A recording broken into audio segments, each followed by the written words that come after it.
Good morning mga kasari. Ayan, for today's video ay iibahin ko na yung display ko ng mga chichirya. Ayan, pahaba siya.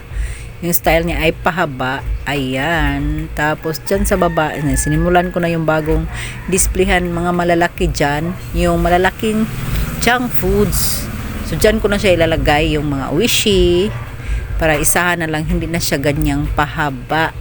Kasi parang yung customer natin ay nagpapasyon show while nagchuchoose ng kanilang mga bilihing junk foods. Ayan. So nakabili ako ng dagdag sabitan kaya dito ko na ilalagay yung mga maliliit at dyan sa mga tag 4-5 ko dyan ko ilalagay ang pinakamalaking junk foods kasi konti lang naman yung i-display ko niyan. Ayan siya yung itsura niya sa labas. Di ba pahaba?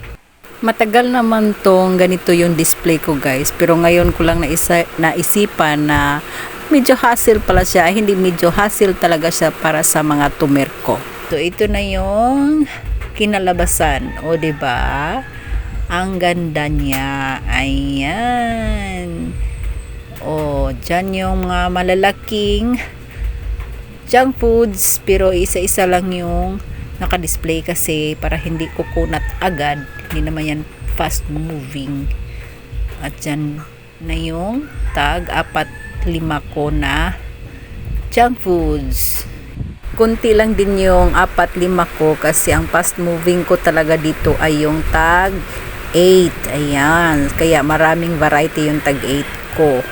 Minsan kasi yung tag 8 yung inuulam ng mga bata.